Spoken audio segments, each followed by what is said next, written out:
آپ کی توجہ چاہوں گا کہ عشق صرف دعوے کا نام نہیں ہے، عشق دلیل بھی مانگتا ہے۔ عشق صرف ادعا نہیں ہے، عشق کے تقاضے بھی ہیں۔ تو میں اور آپ اگر یہ دعویٰ رکھتے ہیں کہ ہم حضور علیہ السلام سے محبت کرتے ہیں، حضور سے پیار کرتے ہیں، تو کیا ہمارا عشق اس کی دلیل بھی دے سکتا ہے، یا ہم دلیل کے بغیر ہی نوکے زبان سے دعویٰ عشق کا اظہار کرنا ہی کافی سمجھتے ہیں؟ تو آئیے میں اور آپ دیکھیں کہ محبت کے تقاضے کیا ہیں۔ تو محبت کا مرکزی تقاضا یہ ہے، عشق کا تقاضا یہ ہے کہ جس سے پیار کیا جائے اس کی اطاعت کی جائے، اس کی فرما برداری کی جائے، اس کا حکم مانا جائے۔ اللہ اکبر۔ جس سے محبت کی جائے اس کے لائے ہوئے نظام کو اختیار کیا جائے۔ میں اور آپ اگر دعوی محبت رسول رکھتے ہیں، دعوی عشق رسول صلی اللہ علیہ وآلہ وسلم رکھتے ہیں، تو ہم اپنے اندر سے سوال پوچھیں، کیا ہم اس دعوے میں سچے ہیں یا دعویٰ نوکے زبان تک محدود ہے؟ ہمارا دعویٰ دلیل کے ساتھ جڑا ہے، برہان کے ساتھ جڑا ہے، یا ہمارا دعویٰ صرف ہماری زبان تک محدود رہ گیا ہے؟ میرے استاد فرمایا کرتے تھے، یہ نہ ہو کہ لوگ تمہیں پوچھیں تم کون ہوتے ہو اور تمہیں بتانا پڑے جناب ہم عاشق رسول ہوتے ہیں، ہم مسلمان ہوتے ہیں، یہ دیکھو مذہب کے خانے میں اسلام لکھا ہے۔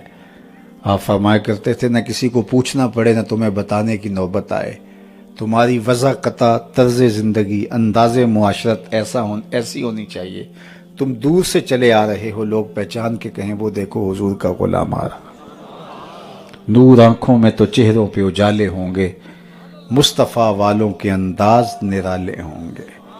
اور میں اس میں ایک بات کا اور بھی اضافہ کیا کرتا ہوں، یہ نہ ہو کہ تم دور دور سے تو عاشق رسول لگو، لیکن جب قریب آؤ کوئی تم سے کاروبار کر کے دیکھے، تم سے کوئی رشتہ داری کر کے دیکھے، کوئی تمہاری ہمسائیگی میں گھر خرید کے بیٹھ جائے، کوئی تمہیں قرض دے کے دیکھے، تو پھر پتہ چلے یار دور دور سے تو یہ عاشق رسول تھا، اس کی داڑھی کا سائز بھی بتاتا تھا یہ عاشق رسول ہے، اس کی پگڑی کا رنگ بھی بتاتا تھا یہ عاشق رسول ہے، لیکن اس سے رشتہ داری کر کے دیکھا، اس سے کاروبار کر کے دیکھا تو یہ تو کچھ اور نکلا۔ اس کے لہجے میں یوں تو برف تھی، لیکن جو چھو کے دیکھا تو ہاتھ جل گئے۔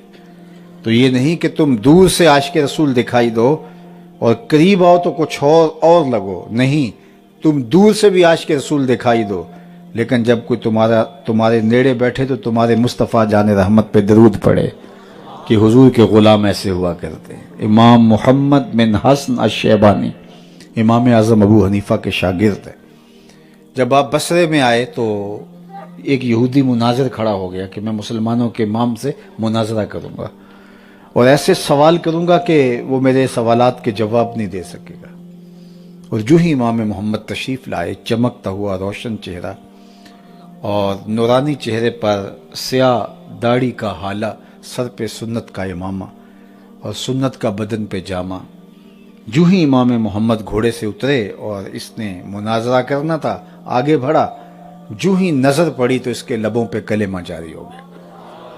تو جو اس کے دوسرے ساتھی تھے اور مسلمان بھی تھے، انہوں نے کہا تم تو مناظرہ کرنے آئے تھے اور تم کلمہ پڑھنے لگے؟ تو اس نے کہا جب میں نے امام محمد کے چمکتے روشن چہرے کو دیکھا تو میں نے کہا جب مسلمانوں کا محمد اتنی شان والا، چھوٹا محمد اتنی شان والا ہے تو بڑے محمد کی شان کیا ہوگی؟ یہ شان ہے خدمت گاروں کی، سرکار کا عالم کیا ہوگا؟ تو غلام ایسے بن جائیں کہ لوگ اسلام قبول کرتے چلے۔ ہمارا وجود لوگوں کے اسلام کے راستے میں رکاوٹ بنا ہوا ہے۔ ایک زمانہ تھا کہ ہمارے بزرگوں کی لاشیں بھی دین دیتی تھی۔ امام محمد علیہ رحمہ کا ہی جب جنازہ اٹھتا ہے تو جو چارپائی کو کندھا دینے کے لیے آگے بڑھتا ہے، اس کا کندھا جنازے سے چھوتا ہے، لبوں پہ کلمہ جاری ہو جاتا ہے۔ اور ہماری زندہ لاشیں لوگوں کے اسلام کے راستے میں رکاوٹ بنی ہوئی ہیں۔ مجھے آپ سب کو غور کرنا ہوگا، ہم نے سب نے اللہ کے حضور پیش ہونا ہے کہ ہم کھڑے کہاں ہیں۔ چند تاجر آئے تھے نا بر صغیر میں، اور ان سے متاثر ہو کے لوگوں نے اسلام قبول کر لیا تھا۔ صوفی آئے تھے، لوگوں نے اسلام قبول کر لیا۔ مجاہدین آئے تھے، لوگوں نے اسلام قبول کر لیا ہے۔ آج لاکھوں لوگ یورپ میں چلے گئے، آج پورے عرب ممالک سے اور اجمی ممالک سے جو ہے وہ لوگ اور صوفیاء کی اولادیں بھی اور علماء کی اولادیں بھی، یہ ساری یورپ امریکہ، لیکن ان کے کردار کو دیکھ کے لوگ اسلام کیوں نہیں لا رہے؟ وہ تو چند تاجر آئے تھے، تو ان تاجروں کی وجہ سے بر صغیر میں اسلام کا نور پھیلا۔ تو آج وہاں ہم اور ہماری اولادیں وہاں 3 نسلوں سے ہیں، اور ہم وہاں جاتے ہیں تو یہ مسئلہ نہیں ہے کہ لوگ اسلام لائیں، مسئلہ یہ وہاں ہوتا ہے کہ جناب ان کے دین کو کیسے بچائیں۔ یہ جو دوسری یا تیسری نسل ہے، دوسری یا تیسری نسل ہے، یہ تو ہمارے ہاتھوں سے نکلتی چلی جا رہی ہے، تو ان کے دین کو کیسے بچائیں؟ وہ آئے تھے اور ان کو دیکھ کر ہمارے بڑوں نے اسلام قبول کیا، اور آج ہم کہاں کھڑے ہیں کہ ہمارے لوگ وہاں جاتے ہیں تو پھر ہمیں فکر ہوتی ہے کہ ان کا دین کیسے بچائیں۔ ہم لڑک کے کہاں گئے؟ تو ہمیں جو دعوی عشق رکھتے ہیں، اور الحمدللہ ہم رکھتے ہیں، لیکن اس دعوی عشق کا ثبوت ہمیں فراہم کرنا ہوگا۔ اگر اس کا ثبوت ہم فراہم کریں اپنے رویوں سے، اپنے طرز زندگی سے، تو آج بھی مسلمان جدھر سے گزرتا جائے گا خوشبو پھیلتی چلی جائے گی۔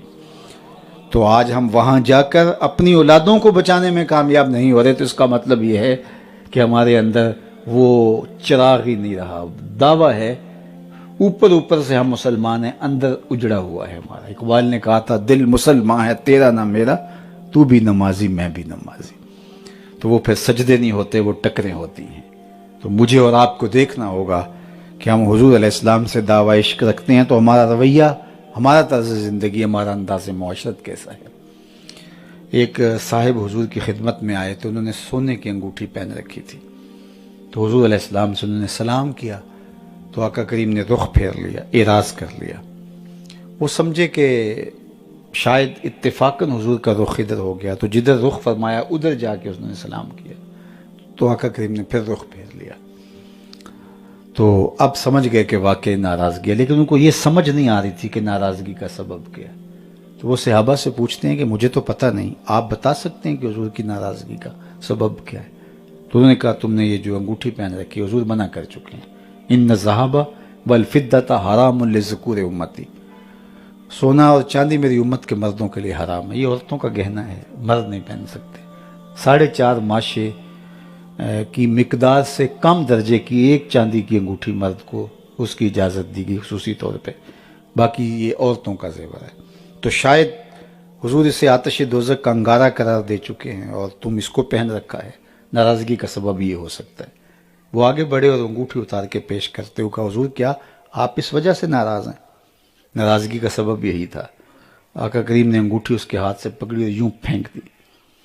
ناراضگی ختم ہو گئی، بیٹھ گیا، مجلس چلتی رہی۔ جب مجلس سے اختتام کو پہنچی، لوگ اٹھ کے جانے لگے، تو یہ صحابی بھی اٹھے واپس پلٹے، تو کسی نے اشارہ دیا وہ انگوٹھی تو اٹھا لو، تم تو شرعاً نہیں پہن سکتے، تمہاری بیوی تو پہن سکتی ہے، قیمتی دھاتا اٹھا لو۔ تو صحابی نے کیا جواب دیا سنیے، اس نے کہا واللہ لا آخذہ ابدا وقد طرحہ رسول اللہ صلی اللہ علیہ وآلہ وسلم، اللہ کی قسم یہ پڑی رہے کبھی بھی نہیں اٹھاؤں گا جس کو میرے حضور نے پھینک دیا۔